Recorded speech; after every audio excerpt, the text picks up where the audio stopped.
our second part of our interview with, and it's Henri Robert Vilaire Sensei.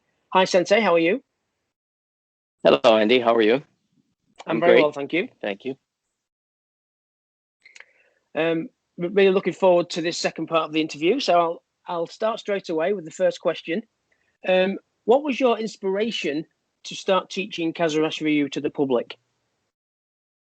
Well, my inspiration came from knowing that there was a special tradition that I was lucky and fortunate enough to fall and be a student of. And I wanted to share, but the family of the tradition was against it. My instructors were against it, and they asked me not to do it. At the same time, I felt if I didn't, I wouldn't be sharing this special tradition.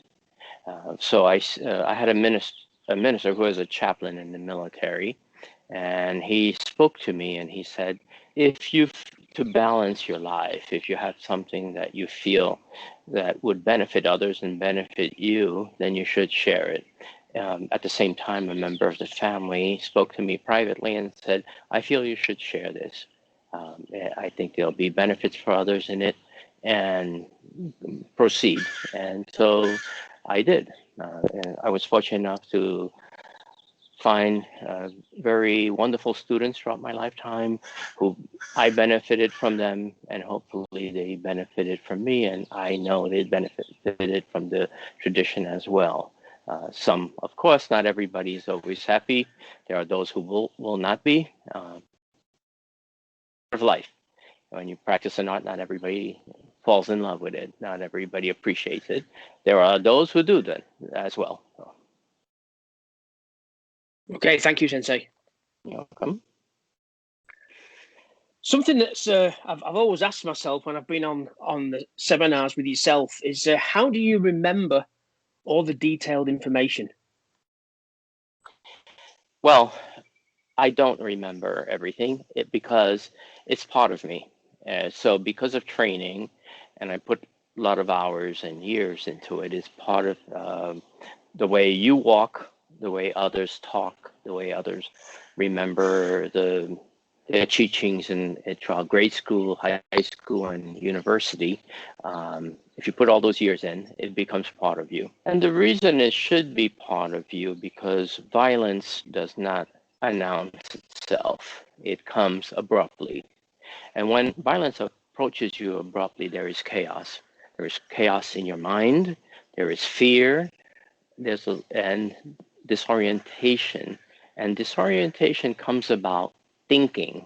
So if you have to go by memory and you're at the moment you're thinking what to do, those few seconds or even less than a second that you waste in thoughts will allow the attacker who has a pre-planned attack against you. It might be just madness, but it's still pre-planned. It attacks you, and meanwhile you're trying to use memory. You will lose. I don't care how good you are. You will lose. If you're lucky, maybe you won't. But we should not base our training on luck and being fortunate in an occasion that maybe the person tripped or maybe somebody rescued you or something else happened. You should be always ready for combat. And training is the only way to do that so that you don't freeze, you don't panic. You can get scared. Fear is fine. You don't want fear to freeze you that you can't move. Okay, thank you. Yeah. What is it that keeps you wanting to teach and pass on your knowledge? I believe that I felt, again, I'll repeat that I felt I inherited a special tradition and to share it with others. The other benefit of it is your students, the time you spend with them, their excitement about learning, and as you see them progress, it's a great reward to me, and I hope it's a great reward for them too. And so that keeps me going. There are times I'm human. There are times I'm disappointed. There are times I say, why am I doing this? I know the tradition. Why do I take my time and with others if they don't appreciate it? But it's part of life. It's part of teaching an art. All artists go through this, and when you have students, if you don't have students, it's just the fight within yourself. But when you're dealing with students, then there's going to be the ups and downs, but the overall path is up with your students, and the feeling of you feel you're elevating yourself and the students simultaneously. Thank you. You're welcome. If there was one Tai Sabaki or exercise that you must practice every day to benefit your training, what would that be? It would be the one that I dislike the most, or the one I haven't practiced recently, because I don't feel that there are any techniques that I should like or dislike, because the tradition built these techniques for different situations. Fighters have techniques they like and dislike. Warriors don't. Warriors will use every technique the tradition puts forth for them. I'm not smart enough to say this technique is better than this technique, because a tradition took hundreds of years to build something, and who am I in this lifetime to say, oh, this is not good, let me take this away, or so and so this, and it's not popular, and it's not going to bring me many students, so let me vanish that to the side so that I can do this. So when you're teaching a ballet dancer or instructor in ballet, is not going to change ballet because to make it popular. So I feel that whenever there's a technique that I'm not feel comfortable with, that's the one I'm going to practice. I'll give you a situation. I fell when I was younger into a combat situation and attacked. And surprisingly, the technique I used was a technique in the tradition I never thought I would use. And lo and behold, that's what happened. And so because the attacker had that momentum going, and that's what fell into place.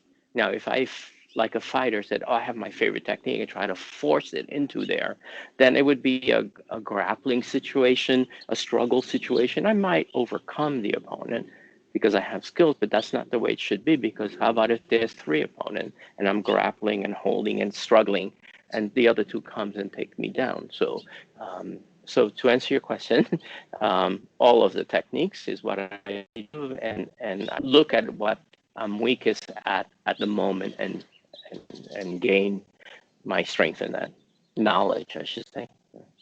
Wow, very interesting. Thank you.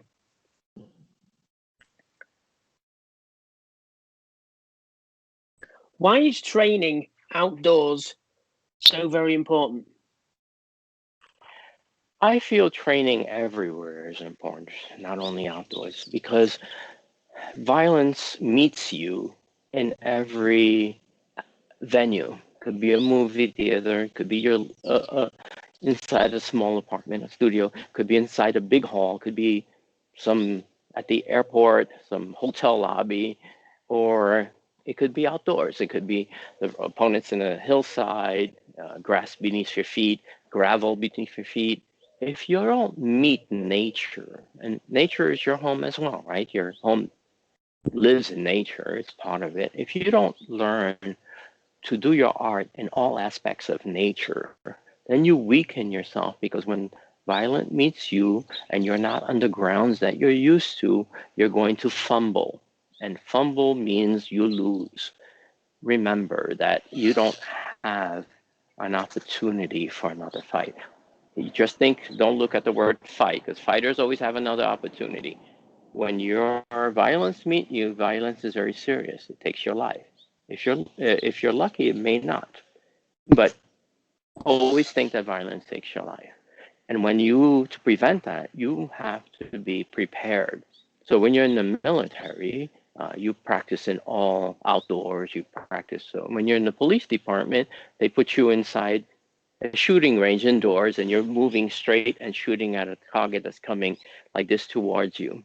No other alternatives are there for you during that time. So you see it there. In the military, it's different. They train you outdoors. They train you in all aspects. So it's the difference between um, national or local way of doing things versus international way of doing things. And martial arts is international. So you should be used. You travel, you go places. Every place is around you. You have to get used to a lot of things. And so that's why training outdoors is important, as training indoors is important. Both are. Okay, thank you very much. You're welcome. Okay. So my last question for this particular episode. What memories do you have as a Ishidoin? I have wonderful memories. Training hard, getting muscle sores, and just going. I walked into the training area as a younger man and walked out as an old man. So I knew what it would feel like to be an old man after my training. I could barely walk, and you see what happens when you walk. You're training outdoor, you get to hear birds. But anyway, to pass the other question. But anyway, so you really train very hard, and your body feels old. But at the end, you feel so good inside because of what you did. I try to do that still. So it's not in my past, it's in my present as well. Yesterday, I went to a Buddhist monastery. I went for a very long walk, steep hills down. I stopped. I'm not a power hiker or anything like that. And I enjoyed the nature around me, the redwood trees, and I walked. I read some of the Buddhist sayings as I was walking. I felt rejuvenated. Then I came back home, and instead of being tired from the hike, it made me feel more energetic. And I went here to my practice area, and I continued my practice. So I try to. So now before I used to walk in as a young man and leave the mat as an old man. I walk into the mat as an old man and I feel like a young man. So the reverse has happened. Wow, that's amazing. So how do you think the training is different now from then, or is it the same? Well, training continuously varies through your life. So right now, I have no one with me at the moment because of the virus situation. So a lot of training on my own. And so you quickly adapt your training based on your environment. So I don't look at what's different. I look at what's evolving. So it's always evolving into something. But the one thing I don't want to evolve to is stagnation, because stagnation is the enemy of your art. I don't care what art you practice. You stagnate, you'll feel it, and others will notice it, and your enemies will notice it and see you as a easier victim. So I try not to stagnate. Okay, that's great. Thank you very much for this other opportunity, Sensei, for interviewing you. It's very much appreciated, and really enjoyed that. Thank you very much. Thank you, Andy. Wonderful day.